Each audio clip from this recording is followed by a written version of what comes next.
મંચ પર બિરાજમાન ગુજરાતના લોકપ્રિય મુખ્યમંત્રી શ્રીમાન વિજય રૂપાણીજી, ઉપમુખ્યમંત્રી શ્રીમાન નીતિનભાઈ પટેલ, પૂર્વ મુખ્યમંત્રી आदरणीय आनंदीबेन, मंच पर विराजमान केन्द्रना અને રાજ્યના મંત્રીશ્રીઓ, સંસદ સદસ્યશ્રીઓ, ધારાસભ્યશ્રીઓ અને વિશાળ સંખ્યામાં પધારેલા બોટાદના વાલા ભાઈઓ અને બહેનો,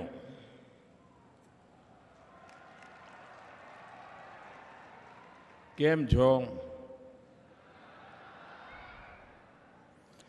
જવાબ તો આપો લ્યા. મજામાં? પાક્કો? મેં જીતુભાઈને કહ્યું કે પાછો જવું તારે થોડા ગાંઠિયા બાંઠિયા બાંધી દેજો.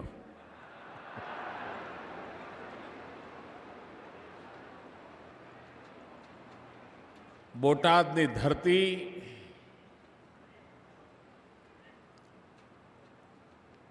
ભારતીય જનતા પાर्टीના કાર્યકર્તા માટે એક પ્રકાર से तीर्थ यात्रा हुई है.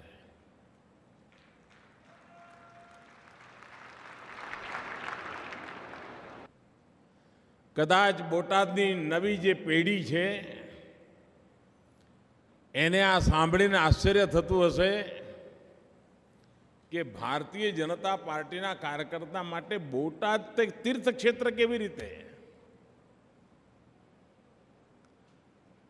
જે જમાનામાં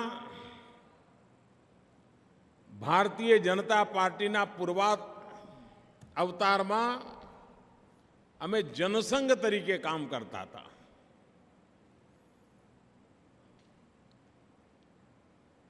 અને અમે દિવાલો પર દીવડા ચિતરીએ. એ વખતે નિશાન દીવડો હતો.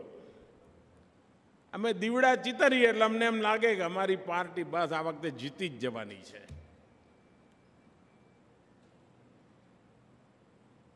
એવા એ દિવસો હતા. જનસંઘની કોઈ ઓળખ નહોતી. जनसंघના नेता છે કોણ એનું નામ કોઈ જાણતું નહોતું. એ જમાનામાં 1967માં બોટાદમાં સૌથી પહેલી જનસંઘની મ્યુનિસિપાલિટી બની હતી. અને એ વિજય એવડો મોટો હતો જનસંઘના જીવનમાં. સમગ્ર દેશમાં બોટાદ બોટાદ થઈ ગયું હતું. અને પંડિત દીનદયાળ ઉપાધ્યાય કેરળની અંદર જનસંઘના અધિવેશનમાં અધ્યક્ષ બન્યા હતા. એમને આ સમાચાર મળ્યા તો પંડિત દીનદયાળ ઉપાધ્યાય પોતે સીધા બોટાદ આવ્યા હતા બોટાદની જનતાનો આભાર માનવા માટે. આજે एक तरफ पंडित दीनदयाल उपाध्याय जी जन्म शताब्दी उजवाई रही है અને બીજી બાજુ पंडित दीनदयाल उपाध्याय जीનું જે અર્થચિંતન હતું એ અર્થચિંતનમાં पंडितजी एक बात कहता था कि देशની सकल सूरत बदलवी હોય, દેશને નવી આર્થિક ઊંચાઈઓ પર લઈ જવું હોય તો એમનું સીધું સાદું સૂત્ર હતું, हर हाथ को काम, हर खेत को पानी.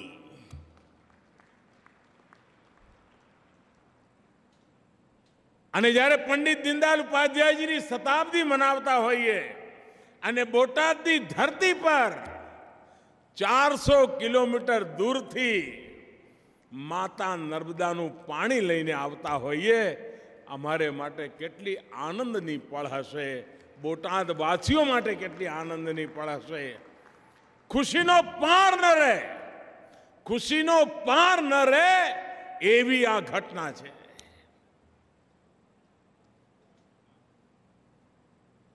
આ ઘટનાને આપણે બધાએ અત્યારે ઉજવવી છે. પાણીનું મૂલ્ય શું છે, મહાત્મા શું છે, એ તો એ જ જાણે જેણે સૂકું ભટ્ટ કૃષ્ણસાગર તળાવ જોયું હોય ને એને ખબર પડે કે પાણી કોને કહેવાય. કાઠિયાવાડની ધરતીને ખબર પડે કે વગર પાણીની ધરતી કેવી હોય. કાઠિયાવાડના માનવને ખબર પડે કે પાણી વગરની જિંદગી કેવી હોય. આજે જ્યારે માતા નર્મદા આપણે ત્યાં પધાર્યા છે, ત્યારે અહીં બેઠેલા દરેકને મારી વિનંતી છે કે આપણે માતા નર્મદાની વધામણી કરીએ. તમારા ખિસ્સામાં મોબાઈલ ફોન હોય તો બહાર કાઢો, બહાર કાઢીને મોબાઈલ ફોનની લાઈટ ચાલુ કરો અને બધા એક સાથે માતા નર્મદાને વધાવો. શાબાશ. આ જો બધા કેમેરા વાળા હવે આ વધામણા માના નર્મદાના જોશે. બધાના મોબાઈલ ફોનની લાઈટ ચાલવી જોઈએ. માં નર્મદાના વધામણા થવા જોઈએ.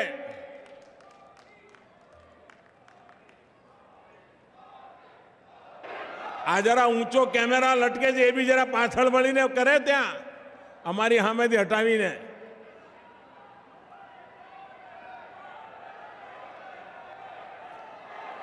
બધાના કેમેરા ચાલવા જોઈએ. મારી સાથે બોલીશું નર્મદે, તમે બોલજો સર્વદે.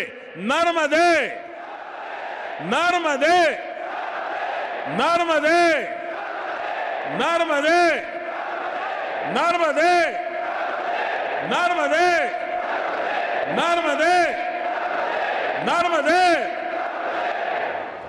ખૂબ ખૂબ ધન્યવાદ સાથીઓ.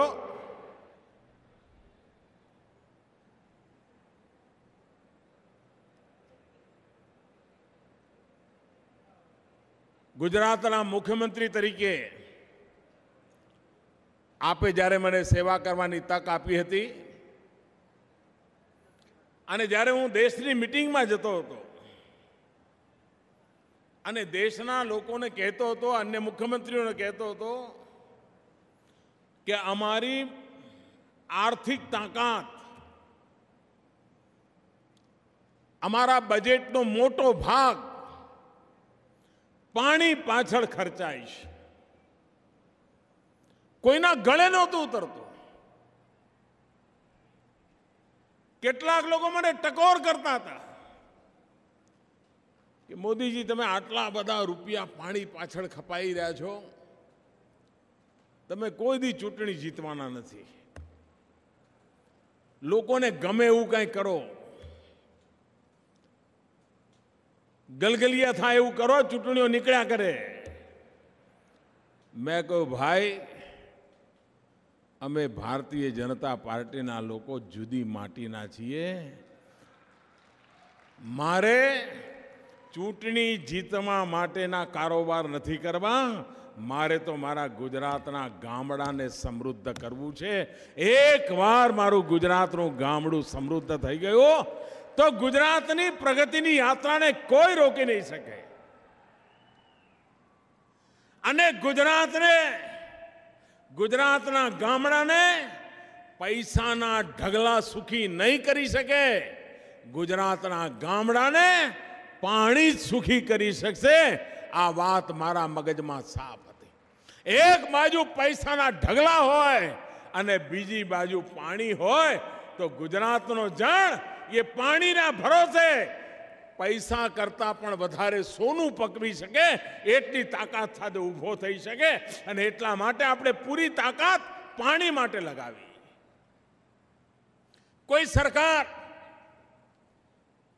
ચૂંટણી પહેલા 1000-2000 કરોડની યોજના ગામડાઓના નામે જાહેર કરી દે ને તોય આપણા દેશમાં વાહવાહીની હેડલાઇનો બને ને ચૂંટણીઓ નીકળી જાય, જીતી જાય. કોઈ કલ્પના કરી શકે છે?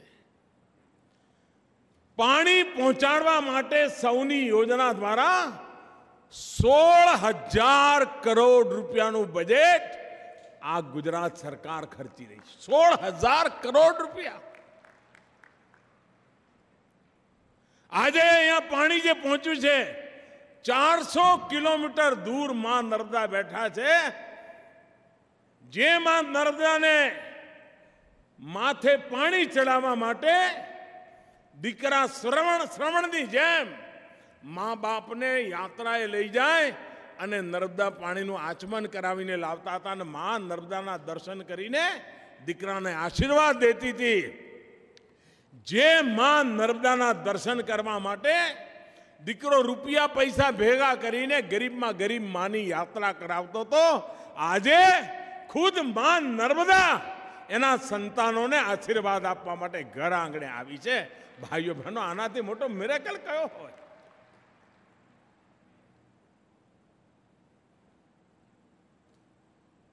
નહેરોમાંથી પાણી લઈ જઈએ, ખર્ચો ઓછો થાય, પણ મનુષ્યનો સ્વભાવ છે ન આવ્યું હોય ત્યાં સુધી તો એવી મીઠી મીઠી વાતો કરે. આહા, અરે મોદી સાહેબ કમાલ કરી દીધું, આપે તો પાણી. અને થોડા દાડા મેં જોયું એવા મોટા મોટા પંપ લગાવીને એવી પાણીની ચોરી કરવા માંડ્યા કે જ્યાં પાણી પહોંચવું જોઈએ પહોંચે જ નહીં, એવો ભય પેદા થયો. હાથમાં એના બાથમાં આપણે નક્કી કર્યું ભલે ખર્ચો થાય પણ પાઇપલાઇનથી પાણી લઈ જઈશું તો જ છેવાડાના ખેડૂતના ખેતરમાં પાણી પહોંચશે, નહીં તો વચમાં બેફામપણે પાણીની ચોરી થશે, કોઈ રોકી નહીં શકે. મારી સૌ ભાઈઓને વિનંતી છે, આખા ગુજરાતને વિનંતી છે, આ ગુજરાતના ગરીબ સે ગરીબ માનવીના પેટને કાપીને આ પાણીની પાઇપલાઇનો નખાઈ છે. ગરીબને જરૂરિયાતને રોક લગાવીને પાણી પહોંચાડવાનો પ્રયાસ થયો છે. એ પાણી ઈશ્વરનો પ્રસાદ છે. એક બુંદ પાણી બગાડવાનો મને કે તમને કોઈને હક નથી. ભાઈ, 400 કિલોમીટરથી માં નર્મદા આવી છે અને 400 ફૂટની ઊંચાઈએ પહોંચાડી છે. અને આજે જે બીજી યોજનાની શરૂઆત થઈ એ જ્યારે પાણી પહોંચે ત્યારે માં નર્મદાથી 500 કિલોમીટર દૂર હશે અને પાણીની ઊંચાઈ પહોંચી હશે 500 મીટર. પાણી જ્યાં નર્મદા મૈયા છે ત્યાંથી 500 મીટર ઉપર લઈ જવાની, નેવાના પાણી મોભે ચડાવવાનું કામ ગુજરાતનો ખેડૂત સુખી થાય એના માટે કર્યું છે ભાઈ. અને શોર્ટકટ શોધ્યા નથી, ટૂંકા રસ્તા શોધ્યા નથી, કાયમી ઉકેલ કરવાની દિશામાં કામ કર્યું છે. કાયમી પરિણામ પ્રાપ્ત કરવાની દિશામાં કામ કર્યું છે. આજે પણ આપણે ઘણી જગ્યા રાજસ્થાનમાં અને ગુજરાતના કેટલાક વિસ્તારોમાં જોઈએ કે લાખો વણઝારો વાવડી બનાવી ગયો. ગામો ગામ લાખા વણઝારાની વાત સંભળાય. એ જમાનાના કરોડો રૂપિયાના પથ્થરોથી વાવડીઓ બનાવીને લોકોને પાણી પૂરા કરવાના પ્રયાસ થયા હતા. ભાઈઓ બહેનો, એ દિવસ દૂર નહીં હોય. 50-100 વર્ષ પછીની પેઢી આ પાઇપલાઇનથી પાણી પહોંચનારી વાત જોશે ને ત્યારે એને થશે કે અમારા પૂર્વજો હતા કે અમારે માટે પાણીનો આવો પ્રબંધ કરીને ગયા હતા.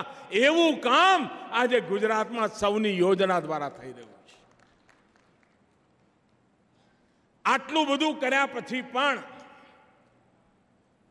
પાણીની જરૂરિયાત જે છે એ પૂરી કરવા માટે અથાગ પ્રયત્ન કરવાની જરૂર છે.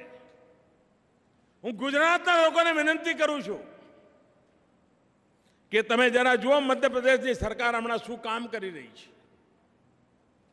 મધ્યપ્રદેશની શિવરાજ સિંહની સરકારનો ગુજરાતના એક એક ખેડૂતે આભાર માનવો જોઈએ. ગુજરાતના છાપાઓનું ધ્યાન પણ નહીં ગયું હોય, ગુજરાતના પાણી શાસ્ત્રતાના નિષ્ણાતોનું ધ્યાન નહીં ગયું હોય, સરદાર સરોવર ડેમના નામે અડંગા નાખવાવાળાનું પણ ધ્યાન નહીં ગયું હોય.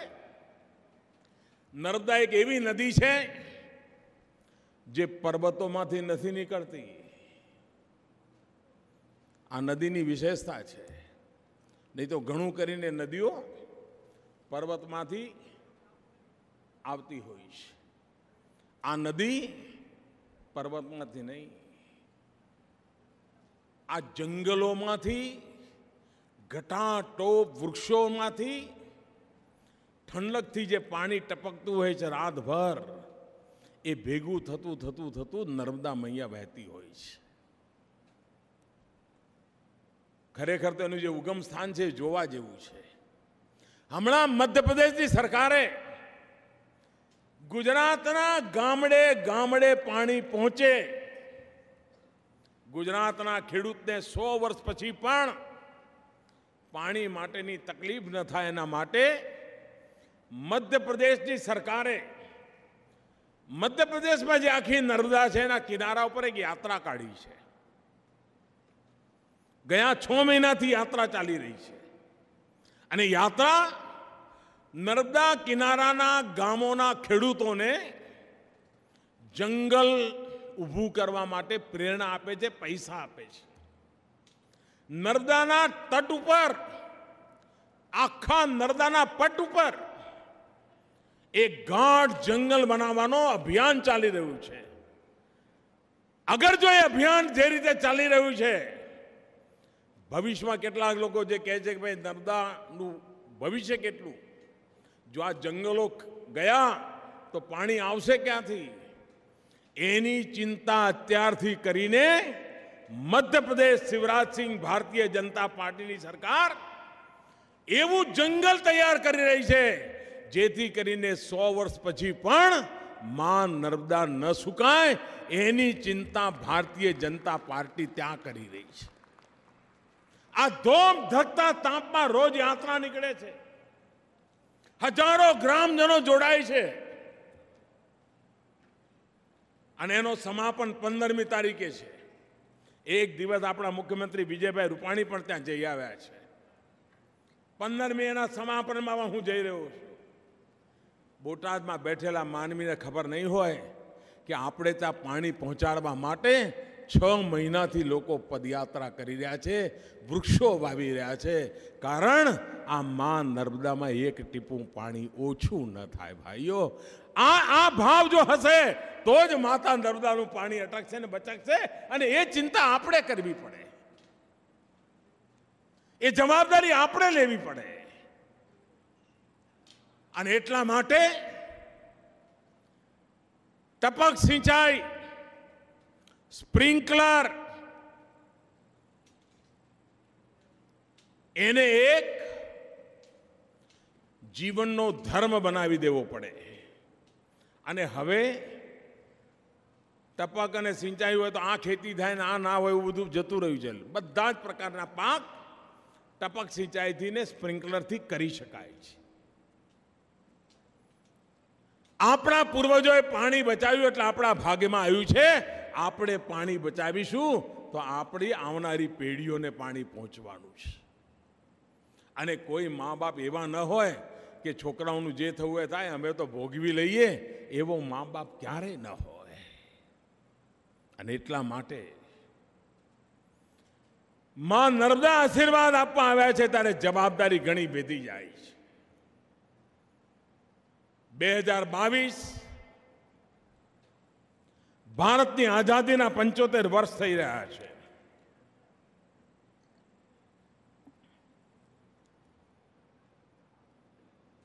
જે મહાપુરુષોએ અનેક વર્ષો સુધી આઝાદીનું આંદોલન ચલાવ્યું, સેંકડો લોકો ફાંસીના ફંદા પર ચડી ગયા, હજારો લોકોએ જવાની જેલમાં ખપાવી દીધી. પેઢીઓની પેઢીઓ હિન્દુસ્તાન આઝાદ થાય એના માટે ખપી ગઈ. એ આઝાદીના 75 વર્ષ 2022માં આવે છે. આપણને આઝાદી માટે, દેશ માટે મરવાનું સૌભાગ્ય ન મળ્યું. આપણને આઝાદીને માટે યાતનાઓ સહન કરવાનો અવસર ન મળ્યો, પણ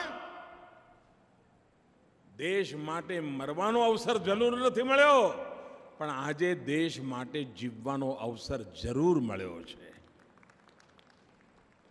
2022 દેશના આઝાદીના દીવાનોના સપના જેવું ભારત બનાવવાની જવાબદારી આપણી ખરી કે નહીં? હું જરા બોટાદ વાળાને પૂછું છું, 2022 સુધીમાં આઝાદીના 75 વર્ષમાં દેશ માટે કંઈક ને કંઈક કરવાની દરેક નાગરિકની જવાબદારી ખરી કે નહીં? ખરી કે નહીં? આપણે જવાબદારી ઉપાડવી પડે કે નહીં? આપણે દરેકે કોઈ સંકલ્પ કરવો પડે કે નહીં? 2022માં એક એવું કામ હું લઈશ જે મારા દેશને, મારા સમાજને કામ આવે, એ હું કરીને રહીશ. આટલો નિર્ણય હિન્દુસ્તાનનો એક એક નાગરિક કરે કે ન કરે? મારી આપને વિનંતી છે, ગામ ગામ, ઘરે ઘરે, વ્યક્તિએ આ વાત આપણે પહોંચાડીએ કે 2022 આઝાદીના દીવાનોના સપના જેવું હિન્દુસ્તાન બનાવવું છે. આપણે પણ કેટલાક સપના સેવ્યા છે. ભારત સરકારે દેશ સામે એક વિષય મૂક્યો છે કે 2022 સુધીમાં હિન્દુસ્તાનના જે ખેડૂતો છે એ ખેડૂતની આવક અમારે બમણી કરવી છે, ડબલ કરવી છે. એમાં ખેડૂતોનો સાથ જોઈએ, સહયોગ જોઈએ, આધુનિક ટેકનોલોજીનો આવિષ્કાર જોઈએ. ખેતીની પદ્ધતિઓ ઉત્તમથી ઉત્તમ કેમ થાય કરવી પડે. ખેતીની સાથે બીજા કયા કામ થઈ શકે? દૂધ ઉત્પાદન કેવી રીતે વધી શકે? ખેતરની વાડ હોય ત્યાં ઇમારતી લાકડાની ઝાડની ખેતી કેવી રીતે કરી શકે? ખેતરમાં સોલાર એનર્જીનો કેવી રીતે ઉપયોગ થઈ શકે? માતાઓ બહેનોને મધુમક્ખીના ઉછેરનું શિક્ષણ આપીને મધનું ઉત્પાદન કેવી રીતે વધારી શકાય?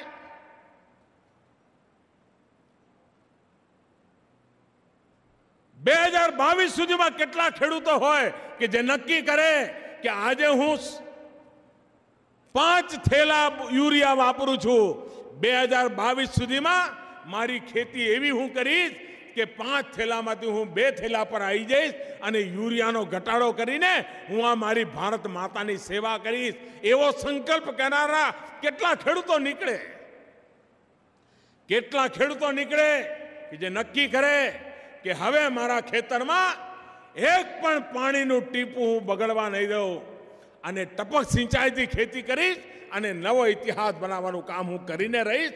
મારા દેશની આઝાદીના 75 વર્ષ મારે ઉજવવા છે. આ ભાવ કેવી રીતે બને? આ ભાવ પેદા કરવાની આવશ્યકતા છે. અને એકવાર 125 કરોડ દેશવાસી સંકલ્પ કરી લે. એક દેશવાસીનો એક સંકલ્પ, એક પરિવારનો એક સંકલ્પ, દરેક નગર પોતાનો એક સંકલ્પ કરે. બોટાદ નક્કી કરે કે 2022માં બોટાદને અહીંયા પહોંચાડવું છે. દરેક ગામડે નક્કી કરે કે 2022 સુધીમાં આપણા ગામમાં એકેને ગરીબ રહેવા નથી દેવો, કંઈ ને કંઈ એના માટે કામ શોધી કાઢવું છે. કોણ કહે છે ગરીબી મુક્તથી દેશ મુક્ત ન થાય? કોણ કહે છે દુનિયાની તોલે ભારત આવીને ઊભું ન રહે? ભાઈઓ બહેનો, એક જમાનો હતો આપણે હથિયાર હેઠા મૂકી દીધા હતા. વરસાદ આવે તો ઠીક, ના આવે તો ઠીક.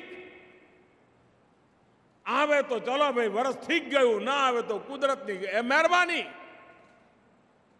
આજથી 15 વર્ષ પહેલા ક્યારેય કાઠિયાવાડના માનવીએ વિચાર્યું નહોતું કે દુષ્કાળમાંથી પણ આપણે બહાર આવી શકીએ છીએ. આ માનવીય પુરુષાર્થ અને પરાક્રમની ગાથા છે કે આજે ગુજરાત દુષ્કાળના કારમાં દિવસોમાંથી બહાર આવી ગયું અને સ્વપ્રયત્નથી આવ્યું, પુરુષાર્થથી આવ્યું, યોજનાથી આવ્યું. પાણી જેવી વિકટ સમસ્યાને જો આપણે પાર કરી શકીએ તો વિકાસની નવી ઊંચાઈઓને કેમ પાર ન કરી શકીએ? અને એટલા જ માટે ગુજરાતે કૃષિના ક્ષેત્રમાં એક નવી તાકાતના દર્શન કરાવ્યા છે. એને આપણે નવી ઊંચાઈઓ પર કેવી રીતે લઈ જઈએ એના માટે પ્રયાસ કરીએ.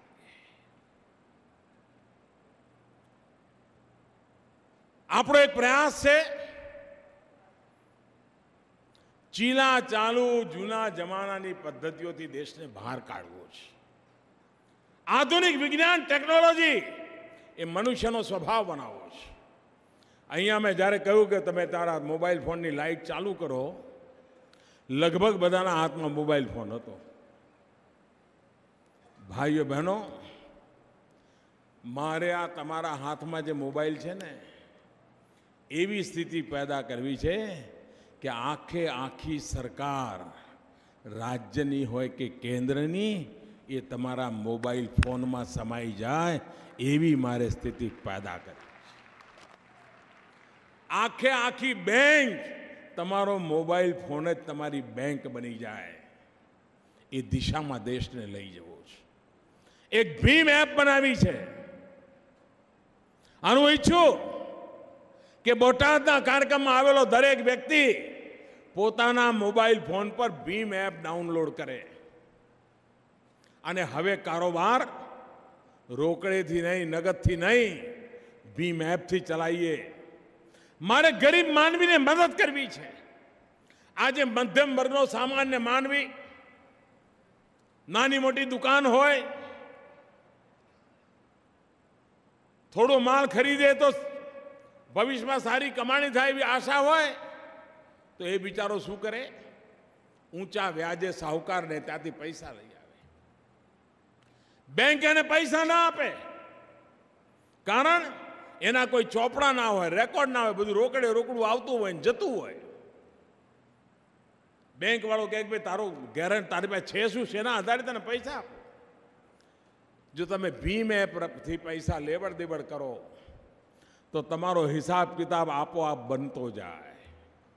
નાઈની દુકાન હોય, ધોબીની દુકાન હોય, દરજીની નાની દુકાન હોય, એની લેવડ દેવડ આનાથી ચાલે તો બેંકમાં હિસાબ પહોંચે કે ભાઈ આ ભાઈનું અઠવાડિયે 2000 રૂપિયાની આવન જાવન છે તો 500-700ની લોન આપવામાં વાંધો નહીં. શાહુકારના ત્યાંથી ઊંચા વ્યાજેને પૈસા લાવવા નહીં પડે અને બેંક સામે ચાલીને પૈસા આપશે.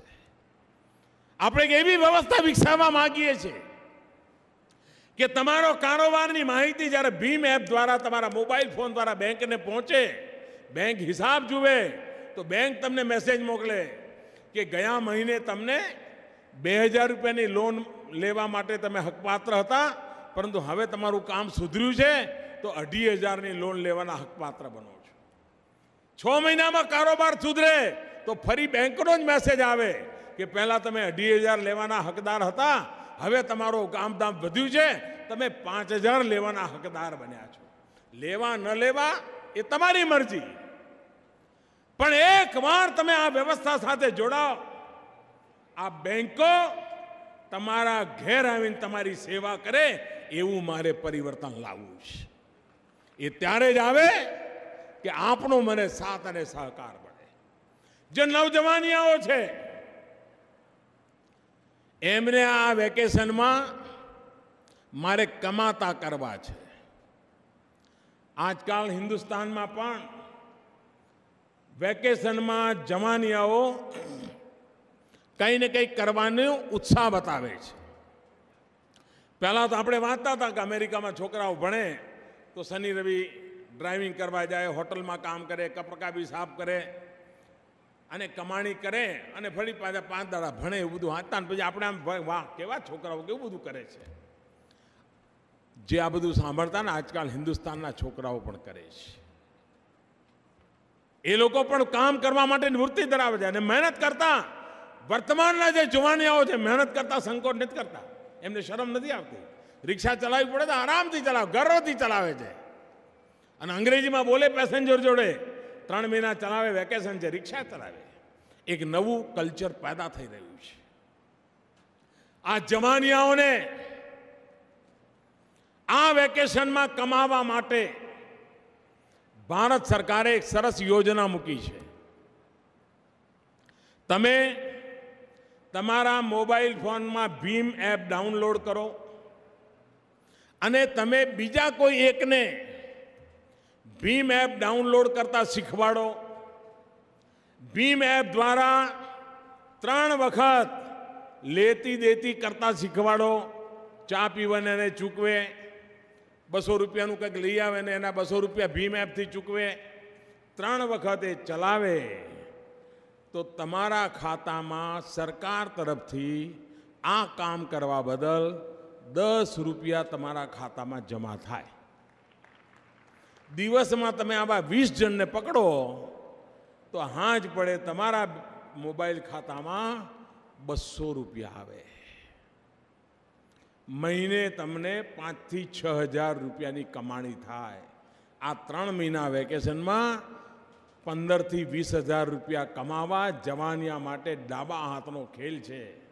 અને આ જ કામ કોઈ દુકાનદાર કરે, વેપારી કરે, એ પોતાની દુકાન પર કહે ભાઈ હું તો ભીમથી જ પૈસા લઈશ ને ભીમથી જ આપીશ, તો એને એક ગ્રાહક દીઠ 3 વખત જો લેતી દેતી કરે તો એને 25 રૂપિયા આપવાની વિચાર સરકારે કર્યો છે. સાંજ પડે 10 આવા લોકો વધારે તો 250 રૂપિયા રોજની એની આવક વધી જાય. ગરીબમાં ગરીબ માનવી પણ કમાઈ શકે અને દેશનું આખું આ તંત્ર બદલાઈ જાય એ દિશામાં કામ કરવાનું પાડ્યું છે. હું ગુજરાતના યુવાનોને આવાહન કરું છું અને ગુજરાતી વેપારી માણસ છે અને બહુ સમજણ પડે કે આમાંથી શું થાય, એને વાર ન લાગે. હું આપને નિમંત્રણ આપું છું, ખાસ કરીને મારા યુવકોને નિમંત્રણ આપું છું કે આ વેકેશનમાં 25,000 રૂપિયા કમાવાનો સંકલ્પ કરો. ભારત સરકારની યોજના છે. કોઈ જવાનીઓ એવો ના હોય કે જેણે આ વેકેશનમાં 25,000 રૂપિયા ન કમાણા હોય. સરકાર પાસે યોજના છે. વેપારીઓને મારો આગ્રહ છે કે તમે ધારો તો તમારી દુકાનમાં આ વખતે 3 મહિનામાં 50,000 રૂપિયાની આવક વધારી શકો. જે યોજના મૂકી છે એને તમે આગળ વધારો. ભાઈઓ બહેનો, પરિવર્તન લાવવાની દિશામાં કામ કરવું છે. આજે નર્મદા મૈયા પીવાનું પાણી, શુદ્ધ પીવાનું પાણી આરોગ્ય માટેનો ઉત્તમ માર્ગ છે. પીવાનું શુદ્ધ પાણી હોય, આરોગ્યના અનેક પ્રશ્નોનું નિરાકરણ ત્યાં જ થઈ જતું હોય છે. આજે ગુજરાતમાં એક જમાનો હતો જ્યારે અમે લોકો બધા વિપક્ષમાં હતા, ત્યારે ગુજરાતમાં માળ 4% થી 14% સુધી જ ઘરોમાં નળથી પાણી આવતું હતું. 4 થી 14%. અમારા આયા પછી જે અભિયાન ઉપાડ્યું, આજે ગુજરાતમાં લગભગ 80% ઘર એવા છે કે જેમાં રસોડામાં નળથી પાણી આવે છે. આ માતાઓ બહેનોને માથે બેડા લઈને માઇલો સુધી જવું પડતું હતું.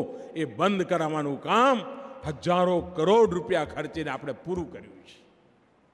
ભાઈઓ બહેનો, ગુજરાતનું ભાગ્ય એમાં છે કે આવી સ્થાયી વ્યવસ્થાઓને વિકસાવીએ. ટૂંકા રસ્તેથી આપણે આગળ વધી શક્યા નથી ને વધી શકવાના નથી. સાચો રસ્તો લાંબો હોય પણ એ રસ્તે ગયા છીએ અને એના આજે પરિણામ દેખાય છે. એ શક્તિને ઓર વધારવી છે. સમગ્ર દેશના વિકાસની અંદર ગુજરાત એનું ભરપૂર યોગદાન આપતું રહે એ રીતે ગુજરાતને આગળ વધારવું છે. અને આટલી મોટી સંખ્યામાં આજ સવારથી હું જ્યાં ગયો છું ત્યાં અદ્ભુત માનવ મહેરામણ, અનેક અનેક આશીર્વાદ હું ગુજરાતના લોકોનો જેટલો આભાર માનું એટલો ઓછો છે.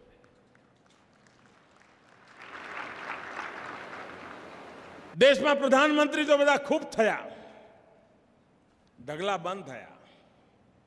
હવે તો નામો યાદ રહે એવું નહીં હોય એટલા બધા થઈ ગયા. પણ હું એક અપવાદ છું.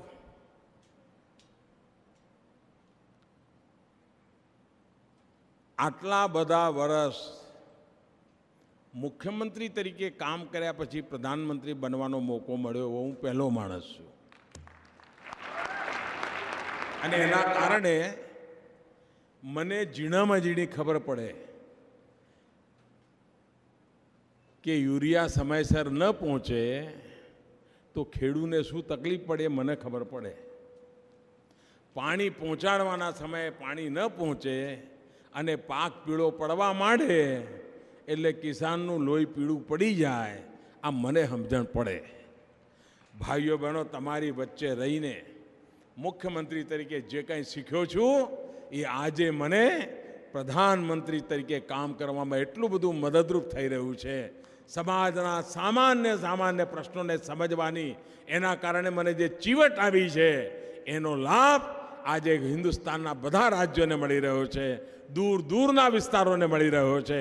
અને એના માટે હું સદા સર્વદા ગુજરાતવાસીઓનો ઋણી રહીશ, જેમણે મને શિક્ષિત કર્યો, દીક્ષિત કર્યો, મારામાં કુશળતા વધારી અને દેશને માટે આપે મને પ્રશિક્ષિત કરીને મોકલ્યો છે.